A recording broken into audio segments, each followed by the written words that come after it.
You arcade guys are in for a little extra treat now. There's some changes coming to arcade battles that you just might happen to like.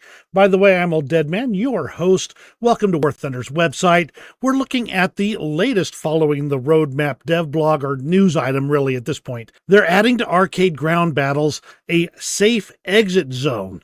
This will allow you to actually save aircraft without having to wait for, well, basically for the end of your time.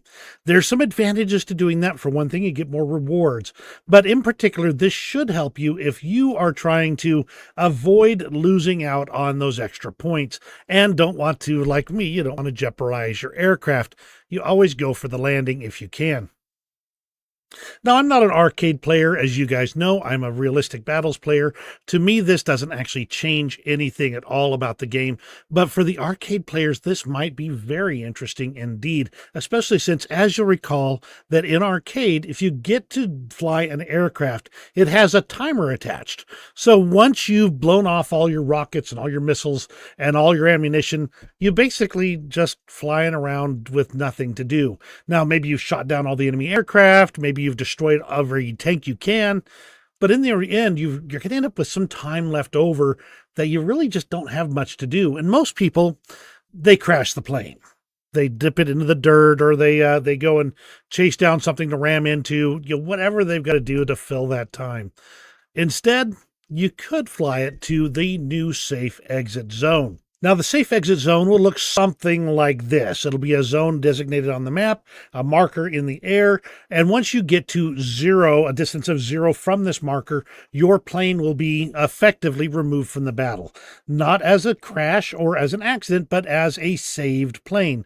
Now, why would you really want to do that? Well, other than having the bragging rights, there's also these particular benefits. You get 1 to 3 extra air event points, 1 to 3 artillery strike points, and 300, 750, 1,000, 3,000, or 5,000 SL, depending on the BR session and I think what you're flying. Now, if you have a premium account, those rewards are even bigger. That's still a nice little brag to be able to have, and you get some extra points out of it. Now, there are some limitations. You can't go over 3 total points, except in the situation where you might have a nuke, and then you could potentially have 4 points. All kind of a little bit complicated, timey-wimey, wibbly-wobbly things.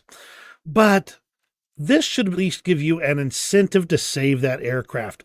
Now, I am big on saving my aircraft. If I am got half a wing shot off, I'm going to struggle with that thing right up to the last possible second to try and bring it into a successful landing, even if it's not on the airfield. Now, if I'm going in and there's just nothing I can do, well, it is what it is. And if I can take out somebody with me, all the better. But most of the time that happens, and I'm able to limp it a pretty fair distance, unless it's entirely uncontrollable. Now, for arcade, that would be even easier to do. However, just remember, when it comes to arcade, this little safe and sound award gives you some real benefits in the long term.